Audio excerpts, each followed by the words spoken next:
5వ వచనంలో సాయంకాలంన ఏడుపు వచ్చి రాత్రి ఉండినను ఉదయంన సంతోషము కలుగును. కాబట్టి విశ్వాస జీవితంలో మరి ఈ యొక్క రాత్రి అనుభవం అనేది సర్వసాధారణమే. ఏ విశ్వాస జీవితంలోనైనా మరి ఈ యొక్క రాత్రి అనుభవం, ఈ రాత్రి అనుభవంలో ఏముందంట? ఏడుపు ఉంది. ఎప్పటి వరకు ఉంది? రాత్రి అంతా ఉంది. కాబట్టి ఉదయకాలంలో ఏముందంట? సంతోషము కలుగు.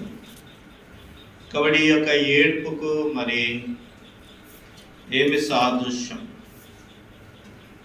అంటే అన్నీ ఇదే అని చెప్పలేము. కొంతవరకు బైబిల్ నుంచి కొన్ని వాక్యాలు చూసుకుంటాం. Book of Isaiah chapter 54 verse 7 and 8. యెషయా గ్రంథము 54వ అధ్యాయము 7-8 వచనాలు. 54, 7, 8. నిమిషం మాత్రము నేను నిన్ను విసర్జించి తిని గొప్ప వాత్సల్యముతో నిన్ను సమకూర్చెదను. మహోద్రేకము కలిగి నిమిషం మాత్రము నీకు విముఖుడనైతిని. నిత్యమైన కృపతో నీకు వాత్సల్యము చూపుదును. కాబట్టి ప్రభు మరి యొక్క రాత్రి అనుభవము, మరి బాధ కలిగించేటువంటి అనుభవము, మొదటిగా బహుశా చెప్పొచ్చు దేవుడు మనల్ని విసర్జించినాడు అని కూడా చెప్పొచ్చు. నిమిషం మాత్రము నేను నిన్ను విసర్జించి తిని అని రాయబడింది. మహోద్రేకము కలిగి నిమిషం మాత్రం నీకు విముఖుడనైతిని అని రాయబడింది. కాబట్టి మొదటి అనుభవము మన యొక్క తప్పిదాలను బట్టి మరి దేవునికి మనము దూరస్థులమై ఉండొచ్చు. కాబట్టి నిజంగా మన పాపమును బట్టి మరి దేవుడు మనల్ని విసర్జించేటువంటి అనుభవం. కానీ ఎఫెసీయులకు రాసిన పత్రిక 1వ అధ్యాయము, ఎఫెసీయులకు రాసిన పత్రిక 1వ అధ్యాయము, ఎఫెసీ 1వ అధ్యాయము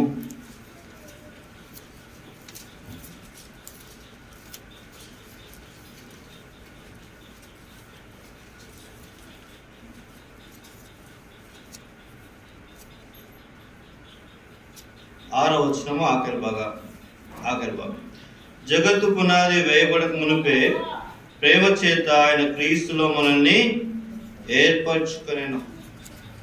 కాబట్టి జగత్తు పునాది వేయబడక మునిపే ప్రభువైన యేసుక్రీస్తు వారు మనల్ని ఏర్పరచుకున్నాడు.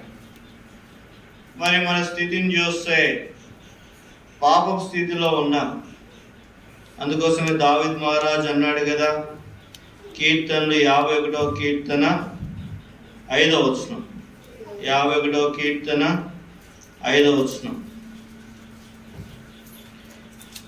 51వ కీర్తన 5వ వచనం. నేను పాపంలో పుట్టినవాడను. కాబట్టి దావీదు మహారాజు ఏమన్నాడు? నేను పాపంలో పుట్టినవాడను. అంటే మరి దేవునికి మరి పాపంలో పుట్టినవారు ఎలా ఉంటారు? ఎఫెసీయులకు రాసిన పత్రిక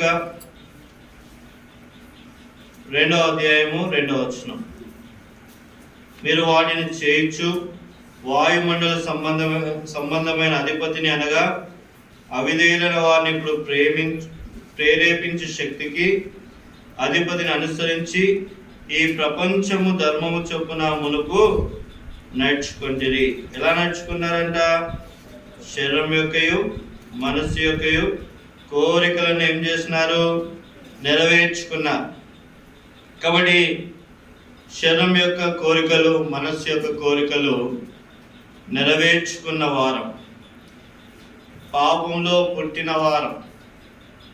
మన తల్లి మనల్ని పాపంలోనే గర్భము ధరించింది. కాబట్టి పాపంలో పుట్టిన వారు నీతిమంతులుగా ఎలా అవుతారు? కాలేరు.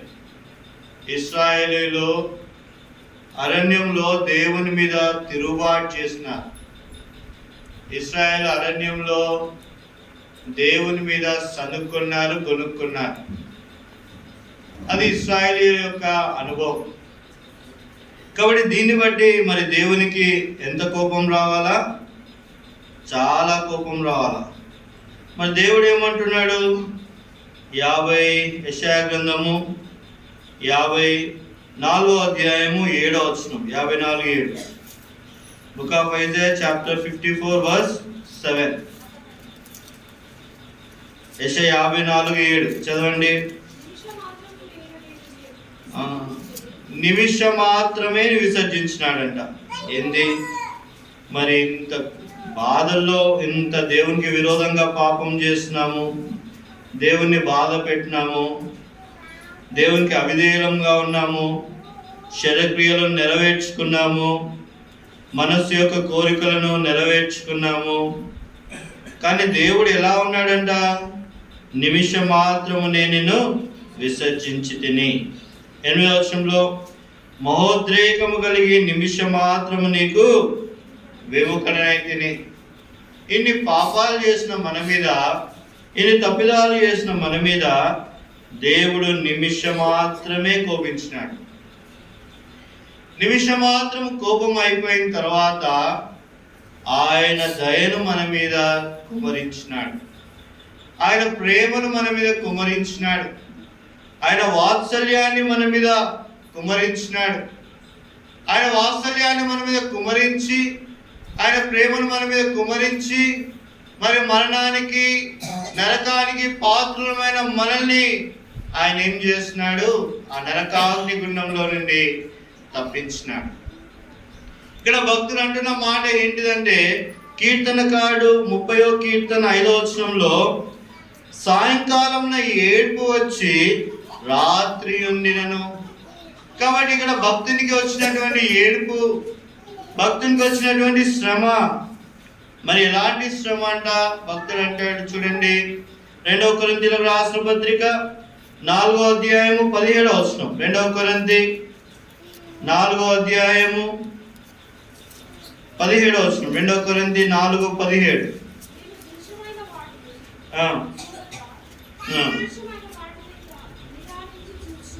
18వ వచనం. క్షణ మాత్రమును మా చులకని శ్రమ.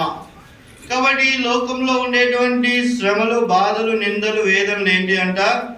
క్షణకాలం ఉండేటువంటి చులకని శ్రమ, క్షణకాలం ఉండేటువంటి శ్రమ. మరి రాత్రి అనుభవము, బాధ అనుభవం, వేదన అనుభవము, మరి యొక్క రాత్రి అనుభవాన్ని భక్తులు వారి జీవితాల్లో మరి పొందుకున్నారు.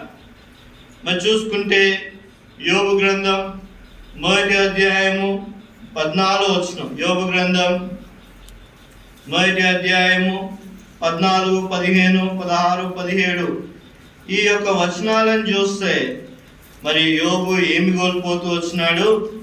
ఎడ్లను కోల్పోతూ వచ్చినాడు, గొర్రెలను కోల్పోతూ వచ్చినాడు, ఒంటెలను కోల్పోతూ వచ్చినాడు, కుమారులను కోల్పోతూ వచ్చినాడు, కుమార్తెలను కోల్పోతూ వచ్చినాడు.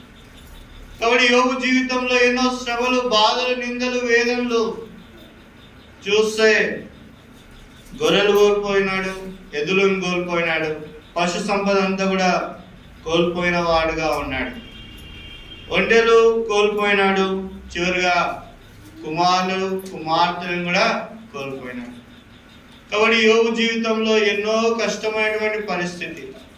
రాత్రి సమయాన్ని యోబు తన జీవితంలో అనుభవించిన వాడుగా ఉన్నాడు. సమస్తాన్ని కోల్పోయినాడు. ప్రభు పశు సామగ్రి ఇచ్చినాడు. ఆ యొక్క ఊరిలో యోబు అంత గొప్పవాడు లేడు. యోబు ఆ ఊళ్ళో పెద్ద మనిషి, యోబు ఆ ఊళ్ళో ధనికుడు, యోబు ఆ ఊళ్ళో యథార్థవంతుడు, సమస్త ఐశ్వర్యం కలిగినటువంటి వాడు. అయితే ఎడ్లు కోల్పోయినాడు, గొర్రెలు కోల్పోయినాడు, ఒంటెలు కోల్పోయినాడు, కుమారులను, కుమార్తెలను కోల్పోయినాడు. ఆయన అంటున్న మాట, ఈ చులకని శ్రమ. ఇదేంటిదంట?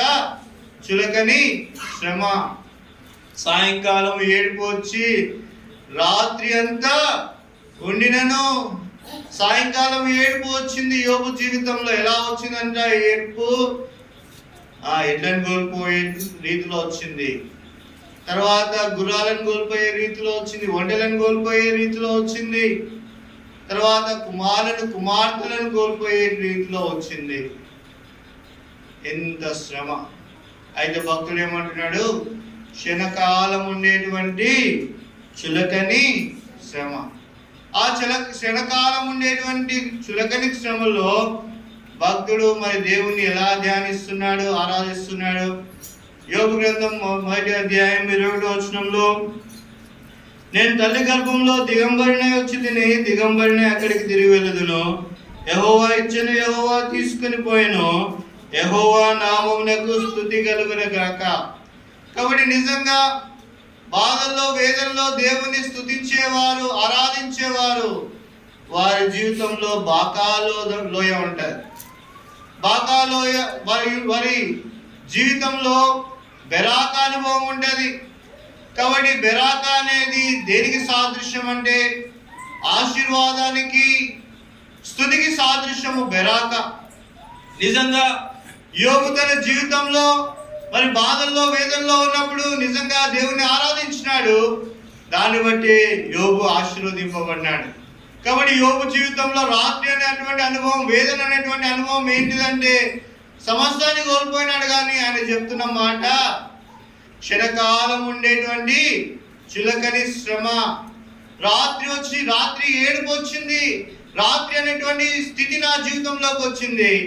అన్ని కోల్పోయినా అది చులకని శ్రమగా యోబు ఎంచినాడు. రెండవ విషయాన్ని చూడండి, ఆదికాండము 22వ అధ్యాయము 8వ వచనం. ఆదికాండము 22వ అధ్యాయము 8వ వచనం. ఆదికాండం 22:8. అబ్రహాము నా కుమారుడ, దేవుడే దాన బలికి గొర్రె పిల్లను చూచుకొనని చెప్పాను. ఎవరు చూసుకుంటారంట? దాన బలికి గొర్రె పిల్ల దేవుడే చూసుకుంటాడు. ఒక్కగానొక కుమారుడు, దాదాపుగా 100 సంవత్సరాలకు పుట్టినటువంటి కుమారుడు. నిజంగా బైబిల్లో ఒక మాట రాయబడింది, మరి యోసేపు మీద మరి యాకోబు జీవితం పెనవేసుకొని ఉన్నదంట. అంటే యాకోబు యోసేపును అంతగా ప్రేమించినాడు. యాకోబు హృదయం అంతా కూడా యోసేపే ఉన్నాడు. అలాంటి కుమారుడు మరణించినాడని యాకోబు తెలిసింది. మరి ఇక్కడ అబ్రహాము జీవితంలో మరి దేవుడు తన ఒక్క కుమారుణ్ణి దేవుడు అడిగినాడు. అబ్రహామా, తీసుకొచ్చి నీ కుమారుణ్ణి బలి. మరి కుమారుడు అడుగుతున్నాడు, నాన్న మరి కట్టెలున్నాయి, నిప్పున్నది, మరి గొర్రె పిల్ల ఎక్కడా అని అడిగినాడు. అబ్రహాము ఏం చెప్పినాడు? యెహోవా చూసుకుంటాడు, ఆయన్నే చూసుకుంటాడు. ఎలా చూసుకున్నాడు? 12వ వచనంలో, అప్పుడు ఆయన చిన్నవాని మీద చేయవేయకుము, అతన్నేమి కూడా చేయకుము. కాబట్టి ఇక్కడ అబ్రహాము జీవితంలో రాత్రి అనుభవము, కుమారుణ్ణి అర్పించాలా. ఎంత బాధ అనిపిస్తుంది. కుమారునికి చిన్న జ్వరం వస్తేనే తట్టుకోలేము, కుమారునికి చిన్న ర్యాషెస్ వస్తేనే తట్టుకోలేము, కుమారునికి పిడ్స్ వచ్చినాయనుకో ఇంకా తెల్లరిల్లిపోతాం. చిన్న బాధ వస్తేనే తట్టుకోలేనటువంటి పరిస్థితి. 100 సంవత్సరాలు పుట్టినటువంటి కుమారుని దేవుడు తీసుకొని వచ్చి బలియమంటే ఇంకెంత కష్టంగా ఉంటుంది. కాబట్టి అబ్రహాము జీవితంలో రాత్రి అనుభవం ఏంటిదంటే కుమారుని తీసుకొని వెళ్ళి బలి ఇవ్వాలి. మూడో అనుభవాన్ని చూడండి, ఆదికాండము 39వ అధ్యాయం. ఆదికాండము 39వ అధ్యాయము 20వ వచనం. ఆదికాండము 39వ అధ్యాయము 20వ వచనం. అతన్ని పట్టుకొని రాజు ఖైదీలు బంధింపబడు చెరసాల్లో వేయించెను. అతడు అక్కడ చెరసాల్లో ఉండెను. కాబట్టి నీతిమంతుడైనటువంటి యోసేపు యథార్థంగా ఉన్నాడు. పోతిఫర్ గృహంలో మరి పోతిఫర్ ఏం చేసినాడు? తీసుకొని పోయి మరి నా భార్యను బలవంతం చేసినాడయ్యా అని చెప్పి తీసుకుపోయి ఆయన ఏం చేసినాడు? చెరసాల్లో వేసినాడు. కాబట్టి యోసేపు జీవితంలో రాత్రి అనుభవం ఏంటిదంటే ఏడుపు అనుభవం ఏంటిదంటే చెరసాల. చెప్తారా? అబ్రహాము జీవితంలో ఏడుపు అనుభవం ఏంటిదో, బాధ అనుభవం ఏంటిదో, రాత్రి అనుభవం ఏంటిదో. అబ్రహాము జీవితంలో రాత్రి అనుభవము కుమారుణ్ణి బలియాల. అది చాలా కష్టమైనటువంటి పరిస్థితి. It is not simple thing. వాక్యం చెప్పగలుగుతాం కానీ ఆచరణ చేయాలి అంటే అంత ఈజీ కాదు. అబ్రహాము ఏకైక కుమారుని తీసుకొని పోయి మోరియా పర్వతం మీద బలి ఇవ్వడం అనేది చాలా కష్టమైనటువంటి పరిస్థితి, బాధతో కూడుకున్నటువంటి పరిస్థితి, ఇది వేదంతో కూడుకున్నటువంటి పరిస్థితి. మరి యోబు జీవితంలో రాత్రి అనుభవం ఏంటిది?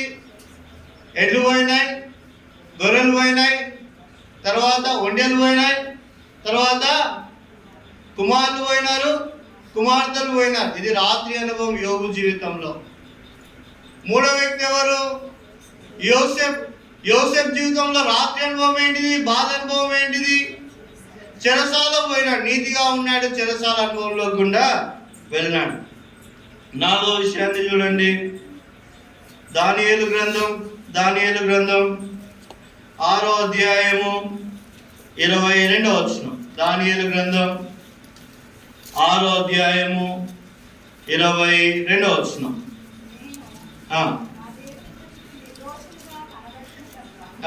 ఇక్కడ దానియేలు ఒక మాట అంటున్నాడు. దానియేలు గ్రంథం 6వ అధ్యాయం 22వ వచనంలో, నేను నా దేవుని దృష్టికి నిర్దోషిగా కనబడితిని. ఎప్పుడు దానియేలు దేవుని దృష్టికి నిర్దోషిగా కనబడినాడు? రాత్రి అనుభవంలో దేవునికి దానియేలు నిర్దోషిగా కనబడ్డాడు. ఎందుకు ఈ మాట అంటున్నానంటే చూడండి 18వ వచనంలో, అంతటా రాజు తన నగరికి వెళ్ళి ఆ రాత్రి అంత ఉపవాసం ఉండి నాట్య వాయిద్యములను జరగనీయలేదు, అతనికి నిద్ర పట్టకపోయాను. రాజుకు అక్కడ సింహాసనం మీద కూర్చున్నటువంటి రాజుకు నిద్ర పట్టట్లేదు. అది రాత్రి అనుభవం. రాత్రిలో మరి రాజుకు నిద్ర పట్టట్లేదు. ఆ రాత్రి అనుభవంలో మరి దానియేలు ఎక్కడ ఉన్నాడు? సింహాల మధ్యలో ఉన్నాడు. ఎన్నో వేదనలు. దానియేలు, నువ్వు ప్రధానమంత్రి అయినావు అనుకున్నావు కదా, మరి నీ పోస్ట్ ఊడిపోయింది. ఇంకా సింహాల గుహలోకి వెళ్ళిపోతున్నాయి. సింహాలు చీల్చి నీ ప్రాణాన్ని తీస్తాయి, నీ రక్తం ఒలికించబడుతుంది. బబులోనికి ఇక ప్రధానమంత్రి ఉండడు, దానియేలు అనేటువంటి వాడే ఉండడు. ఒక బానిసగా వచ్చినావు, ఆ బానిసగానే నువ్వు వెళ్తావు. ప్రధానమంత్రి అనేటువంటి పోస్ట్ ఇక నీకు ఉండదు. రాత్రి అనుభవం, ఏడ్చేటువంటి అనుభవం, బాధ అనుభవం, వేదన అనుభవం. అలాంటి అనుభవంలో దానియేలు ఉన్నాడు. కాబట్టి 4 అనుభవాలు, 4 జీవితాలు. ఐదో విషయాన్ని చూస్తే పౌలు శీలలు. చూడండి అపోస్తుల కార్యంలో 16వ అధ్యాయము 25వ వచనం. అపోస్తుల కార్యంలో 16వ అధ్యాయము 25వ వచనం. అపోస్తుల కార్యంలో 16వ అధ్యాయము 25వ వచనం. అయితే మధ్యరాత్రి వేళ పౌలు శీలలు దేవుని స్తుతించినారంట. కాబట్టి ఇప్పుడు అర్ధరాత్రి వేళ రాత్రి అనుభవము పౌలు శీలకు వచ్చేసింది. మరి ఘోరంగా కొట్టినారంట. సువార్త చేసినటువంటి పౌలు శీలని ఘోరంగా కొట్టినారు, బాధించినారు, బొండా వేసినారు. మరి వాళ్ళ జీవితాన్ని సజీవంగా ఆ యొక్క బోండాకు వేసేసి మరి ఏమాత్రంలో వాళ్ళ చేతులు కాళ్ళు ఏమి కదలకుండా చేసేసినారు. అలాంటి పరిస్థితిలో మరి పౌలు శీలలు ఉన్నారు. అది మధ్యరాత్రి వేళ చూస్తే చేలకన్నీ కూడా గాయాలు, కాళ్ళకన్నీ గాయాలు, నెత్తి మీద మా తల మీద గాయాలు, దేహమంతా కూడా గాయాలతో ఉన్నారు. అది మధ్యరాత్రి వేళ అనుభవం. కాబట్టి మన యొక్క అంశం ఏంటిదంట? కీర్తనలు 30వ కీర్తన 5వ వచనము. 30వ కీర్తన 5వ వచనం, సాయంకాలం ఏడ్పు వచ్చి రాత్రి ఉండి నేను ఉదయం సంతోషం కలుగును. కాబట్టి సాయంకాలం ఏడ్పు వచ్చింది కొన్ని జీవితాల్లోకి. మొదటిగా యోబు జీవితంలోకి ఏడుపు వచ్చింది. ఎలా వచ్చిందంటే ఏడుపు, ఎడ్లు పోయినాయంట, గొర్రెలు పోయినాయంట, పశువులు పోయినాయంట, కుమారులు పోయినారంట, కుమార్తెలు పోయినారంట. ఆయన ఏమంటున్నాడు? యెహోవా ఇచ్చిన యెహోవా తీసుకొని యెహోవా నామముకు స్తుతి కలుగును గాక. ఇది ఏడుపు అనుభవం, బాధ అనుభవం. రెండో విషయాన్ని చూస్తే అబ్రహాము అనుభవము. 100 సంవత్సరాలకు పుట్టినటువంటి కుమారుని తీసుకొని పోయి బలి ఇవ్వాల. మరి అది చాలా కష్టమైనటువంటి పరిస్థితి. అయితే అబ్రహాము సిద్ధపరచబడినాడు. కుమారుడు అడుగుతున్నాడు, అయ్యా నాయనా మరి ఏదయ్యా, గొర్రెదయ్యా అని అడిగినాడు. గుండె తరుక్కుపోయింది, వేదనతో ఉన్నాడు. యెహోవా చూసుకుంటాడు నాయన అని చెప్పినాడు. మూడో విషయము, యోసేపు యథార్థంగా ఉన్నాడు, నిష్ఠగా ఉన్నాడు, యజమాని మాట విన్నాడు. యజమాని తీసుకొని పోయి ఎక్కడ వేసినాడంట? చెరసాల్లో వేసినాడు. ఎంత బాధపడి ఉండొచ్చు యోసేపు. అది రాత్రి అనుభవం. నాలుగో అనుభవం ఎవరంట? దానియేలు. బానిసగా వచ్చినాడు బబులోనుకు, ప్రధానమంత్రి అయినాడు. ప్రధానమంత్రి అయిపోయిన తర్వాత అందరు కూడా దానియేలు మీద కుట్రబడి తీసుకొని పోయి ఎక్కడ వేసినారంట? సింహపు బోను, సింహపు గుహ. అది ఏ అనుభవం అంట? సింహాల దగ్గర ఏ అనుభవం ఉంటుంది? బాధ, ఏడ్పోయే అనుభవం ఉంటుంది. చివరిగా ఐదవది పౌలు శీలల యొక్క అనుభవం. దేవుని కొరకు ప్రతినిధులుగా నిలబడినారు, సువార్త ప్రకటించినారు. తీసుకొని పోయి వాళ్ళని ఎక్కడ వేసినారంట? చెరసాల్లో వేసినారు. కాబట్టి 5 అనుభవాలు భక్తుల జీవితాల్లో ఉన్నాయి. కాబట్టి సాయంకాలంలో ఏడుపు వచ్చి రాత్రి ఉండినను ఉదయం ఏం జరుగుతుందంట? చదవండి, కీర్తన 30వ కీర్తన 5వ వచనం. సాయంకాలంలో ఏడుపు వచ్చి రాత్రి ఉండినను ఉదయం సంతోషము కలుగును. This is our worship. ఇప్పుడు మనము దేవుని ఆరాధించేటువంటి సమయం వచ్చింది. సాయంకాలము ఏడుపు వచ్చింది, రాత్రి అంతా ఉన్నది. We're in the morning side. మనం ఇప్పుడు ఉదయంలో ఉన్నాం, సంతోషంలో ఉన్నాం. నీతి సూర్యుడు మన మీద ఉదయించినాడు. కాబట్టి యోబు జీవితంలో మొదటిగా నీతి సూర్యుడు ఉదయించినాడు. ఏ విధంగా ఉదయించినాడు? యోబు గ్రంథం 42వ అధ్యాయము 10వ వచనం. యోబు గ్రంథం 42వ అధ్యాయము 10వ వచనం. యోబు 42:10.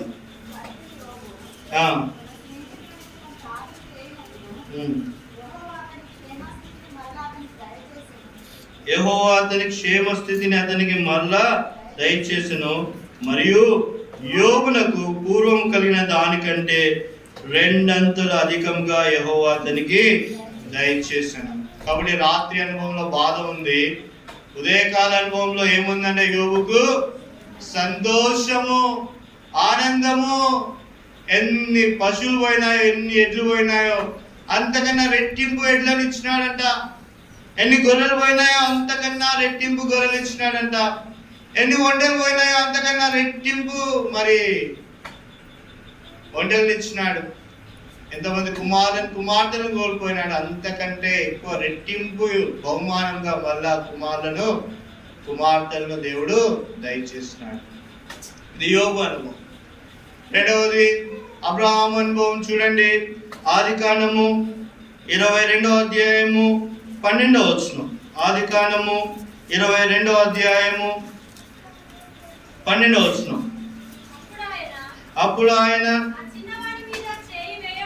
ఆ చిన్నవాని మీద చేయి వేయకుము, అతన్ని ఏమీ చేయకుము.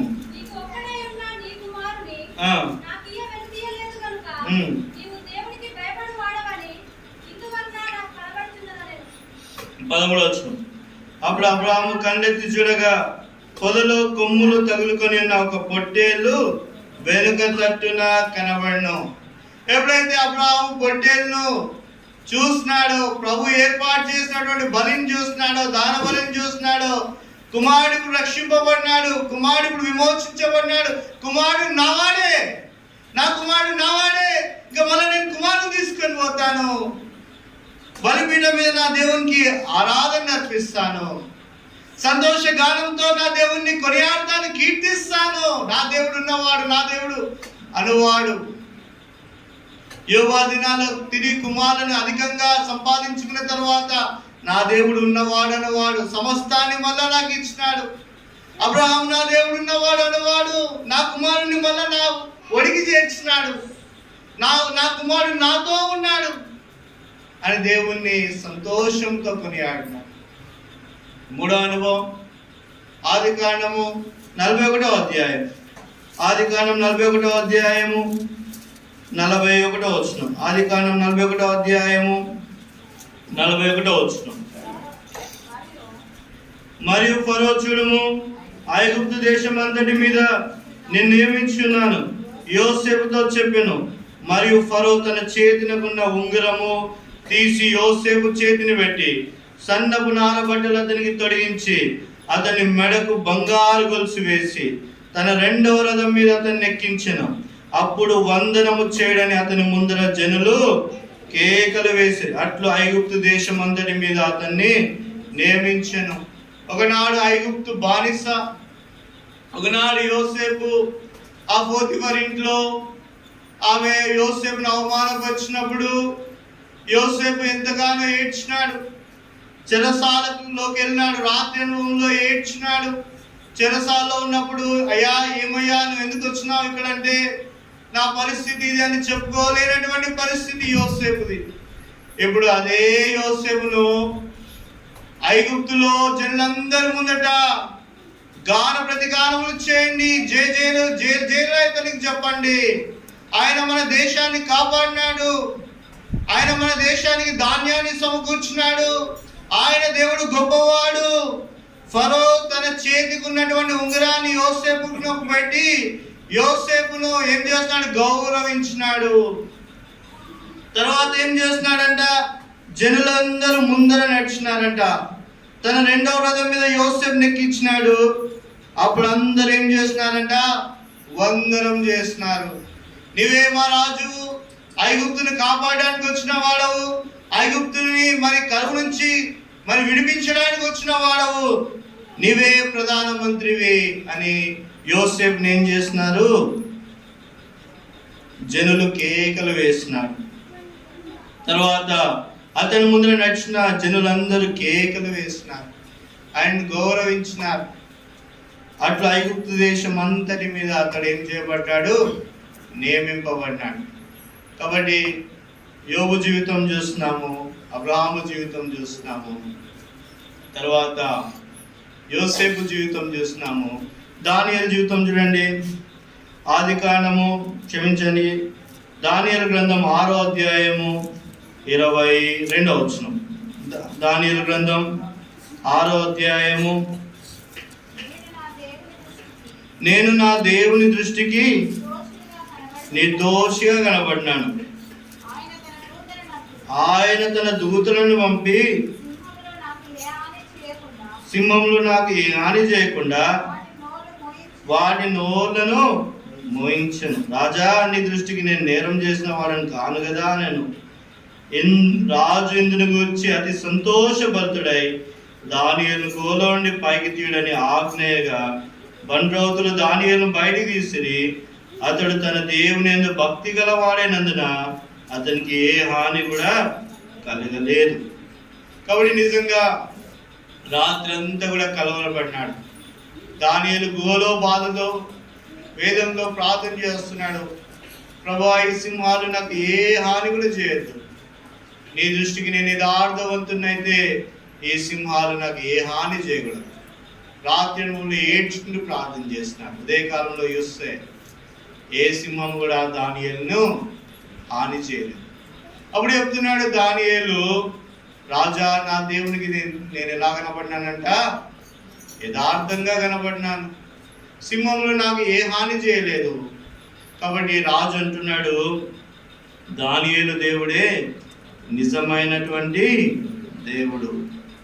కాబట్టి ఇప్పుడు ఆ యొక్క రాజు సంతోషపడినాడు, మరి దానియేలు కూడా ఏమైనాడు, సంతోషపడినాడు.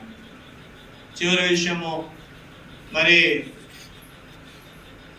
ఆ యొక్క పౌలు శీలలు చెరసాల అనుభవంలో ఉన్నారు, గాయంతో వేదంతో ఉన్నారు. మరి ప్రభు ఏం చేసినాడు, వాళ్ళను చెరసాలలో నుంచి వాళ్ళని ఏం చేసినాడు, విడిపించినాడు. చూడండి ఇక్కడ రాయబడింది కదా, అపోస్తల కార్యములు 22వ అధ్యాయము 12వ వచనంలో పౌలు శీలలు కీర్తనలు పాడినాయి. ఆ యొక్క చెరసాల నుండి వారు విడిపించబడినారు. తర్వాత ఆ యొక్క చెరసాల నాయకుని ఇంట్లోకి వెళ్ళినాడు. అక్కడ చెరసాల నాయకుని ఇంటికి ఏం దొరికిందంట, రక్షణ దొరికింది. కాబట్టి ఆ ఇంటికి రక్షణ దొరికింది. ఎప్పుడైతే ఆ ఇంటికి రక్షణ దొరికిందో పౌలు శీలలు ఆ చెరసాల నాయకులందరూ కూడా దేవుణ్ణి ఏం చేస్తున్నారు, సంతోషంతో దేవుణ్ణి ఆరాధించినారు. కాబట్టి మన జీవితం ఏంటి, లూకా సువార్త 19వ అధ్యాయం 10వ వచనం ముగిస్తాను 5 నిమిషాల్లో. లూకా సువార్త 19వ అధ్యాయము 10వ వచనం. నశించిన దాన్ని వెతికి రక్షించుటకు మనుష్య కుమారుడు వచ్చెను. కాబట్టి నశించిపోతున్న మనము ఎవరు రక్షించుటకు ముందుకు రాలేదు. ఎవరు కూడా ముందుకు వచ్చి మనల్ని రక్షించడానికి ఎవరు కూడా ప్రయాసపడలేదు. అయితే ఎవరు రక్షించినారంట? మన ప్రభు అయిన యేసుక్రీస్తు వారే మనల్ని రక్షించినాడు. మత్తయి సువార్త 14వ అధ్యాయము 20వ వచనంలో ప్రభు చెప్తున్నటువంటి మాట, ధైర్యము తెచ్చుకోండి, భయపడకుము, నేనే అన్నాడు. ఎందుకు? యోహాను సువార్త 16వ అధ్యాయము 20వ వచనం. John gospel chapter 16 verse 20. యోహాను సువార్త 16వ అధ్యాయము 20వ వచనం. John gospel chapter 16 verse 20. మీరు ఏడ్చి ప్రలాపింతురు కానీ లోకము సంతోషించును, మీరు దుఃఖింతురు కానీ మీ దుఃఖము సంతోషముగానని మీతో నిశ్చయముగా చెప్పుచున్నాను. స్త్రీ ప్రసవించినప్పుడు ఆమె గడియ వచ్చెను కనుక ఆమె వేదన పడును. అయితే శిశువు పుట్టగానే లోకమందు నడొకడు పుట్టినని సంతోషము చేత ఆమె ఆ వేదన మరి జ్ఞాపకము చేసుకోండు. కాబట్టి నిజంగా మన జీవితంలో దుఃఖం ఉంది, రాత్రి అనుభవం ఉంది, వేదన ఉంది, ఎవరికి చెప్పలేనటువంటి పరిస్థితులు ఉన్నాయి. అయితే ఉదయకాలంలో సంతోషం కలిగించినటువంటి దేవుడు ఉన్నాడు. ఆయన మన దుఃఖ దినములు ఏం చేసినాడు? సమాప్తం చేసినాడు. నీకు నెమ్మది ఇచ్చినాడు, నీకు సంతోషం ఇచ్చినాడు. అందుకోసమే హిజ్కియా అన్నాడు, మిక్కుటమైనటువంటి ఆయాసము నాకు నెమ్మది కలగజేసింది అని అన్నాడు. యెషయా గ్రంథం 39వ అధ్యాయము. మరి 15 సంవత్సరాలు ఆయుష్ ఇచ్చినప్పుడు మరి హిజ్కియా మహారాజు దేవుని ఏం చేసినాడు? స్తుతించినాడు, కొనియాడినాడు. ప్రభు మన జీవితంలో కూడా ఎన్నో మేలులు చేసేటువంటి దేవుడుగా ఉన్నాడు. యోహాను సువార్త 20వ అధ్యాయము 16వ వచనం. యేసు ఆమెను చూచి మరియా అని పిలిచెను. ఆమె ఆయన వైపు తిరిగి ఆయన హెబ్రీ భాషలో రబ్బూని అని పిలిచెను. ఆ మాటకు బోధకుడని అర్థము. కాబట్టి మరియా ఏడ్చింది. యేసుక్రీస్తు వారు మరణించినాడు, సమాధి చేయబడినాడు, మా నిరీక్షణ వ్యర్థమేనా? మరి మెస్సయా కొరకు మేము ఎదురు చూస్తున్నాము, మా రక్షించిన దేవుడు సమాధిలోకి వెళ్ళిపోయినాడు, మా నిరీక్షణ వ్యర్థమేనా అని ఆమె బాధ వేదన ఉంది. అయితే ప్రభువైన యేసుక్రీస్తు వారు 3వ దినాన తిరిగి లేచిన తర్వాత మరి చూడండి, యేసు ఆమెను చూసి మరియా అని పిలిచెను. ఆమె ఆయన వైపు తిరిగి ఆయనను హెబ్రీ భాషలో రబ్బూని, మళ్ళా బ్రతికినావా, మళ్ళా తిరిగి లేచినావా, పునరుద్ధారణై తిరిగి లేచినావా. ఎంతో సంతోషము! ప్రభువైన యేసుక్రీస్తు వారు మరణిస్తే మనకు సంతోషం లేదు, అది రాత్రి అనుభవము. కాబట్టి సిలువ అనేది రాత్రి అనుభవము. సమస్త మానవాళి విషయమై ఆయన మరణించినాడు, బాధ, వేదన, దుఃఖము. అయితే పునరుద్ధానంలోనే సంతోషము. ప్రభు తిరిగి లేచినాడు అనేటువంటి నిశ్చయితనే నీకు నాకు సంతోషము. ప్రభు తిరిగి లేవకపోతే సిలువకు ప్రాధాన్యతనే లేదు. ప్రభు తిరిగి లేకపోతే సిలువకు ఒక అర్థము లేదు. ప్రభు తిరిగి లేవకపోతే ఆయన మరణించిన దానికి ఒక అర్థమే లేదు. ఆయన తిరిగి లేచి మరియాను పిలిచి మరియా అని పిలిచినాడు. ఆమె ఏంది? సంతోషముతో రబ్బూని అని అనింది. కాబట్టి నీ నా జీవితము మరి ఎలా ఉండాలా? నీవు నేను కూడా నిజంగా మన పాపముల చేత, అపరాధముల చేత మనం ఎలాంటి వారమంట? చచ్చిన వారు. మన పాపం బట్టి మనకు సంతోషం ఉందా? లేదు. ఈ పాపం అంతా కూడా రాత్రి అనుభవమే. ఏడ్పు, దుఃఖము, వేదన, ఎక్కడ కూడా సంతోషం లేదు. వ్యసనలమైపోయినా. నేను మరి ఒక ప్రాంతం నుంచి ఇంకో ప్రాంతం వెళ్తుండగా ఒక వెహికల్ ఎదురొచ్చింది. వెనకాల నుంచి ఒక ఆయన వచ్చి మా వెహికల్ని గుద్దిన తర్వాత మా మీదకి వచ్చి మమ్మల్ని అడుగుతూ వచ్చినాడు, డబ్బులు అడిగినాడు. అయ్యా నువ్వే గుద్దినావు కదా, నువ్వే డబ్బులు అడుగుతున్నావు అంటే, ఇవ్వు డబ్బులు. చూస్తే బాగా తాగినాడు, తూలి ఉన్నాడు, పరిస్థితి బాగాలేదు. చూస్తే బాధ అనిపిస్తుంది. డబ్బులు అని అడుగుతున్నాడు. వ్యసనము. అయ్యా నువ్వు తెచ్చిపోతే ఎక్కడికి పోతావు, నీ పరిస్థితి ఏంది? అలాంటి పరిస్థితిలో నేను లేనా? ఒకనాడు మన స్థితి, మన పాపం స్థితిలో ఎంత దౌర్భాగ్యంగా బ్రతికినాం, మన జీవితం ఎంత నీచంగా ఉంది. లోకంలో ఎవరు కూడా ప్రేమించలేదు. రాత్రి అనుభవం మన తల్లికి బాధే, తండ్రికి బాధే, మన కుటుంబానికి బాధే, మన ఇరుగు పొరుగు వారికి బాధే, సమస్తానికి బాధే. మన జీవితంలో కూడా నెమ్మది లేనటువంటి పరిస్థితి. డబ్బులు ఏం చేసుకుంటా, డబ్బులు మళ్ళా తాగుతాను, పతనమైపోతాను, అలాంటి పరిస్థితి నీది నాది. నశించిన దాన్ని వెతికి రక్షించడానికి మనుష్య కుమారుడు వచ్చాను. బహుశా నువ్వు ఇక్కడ కూర్చున్నావంటే నీ జీవితంలో సంతోషం ఉన్నదంటే ఆ మనుష్య కుమారుని బట్టే నీ జీవితంలో సంతోషము.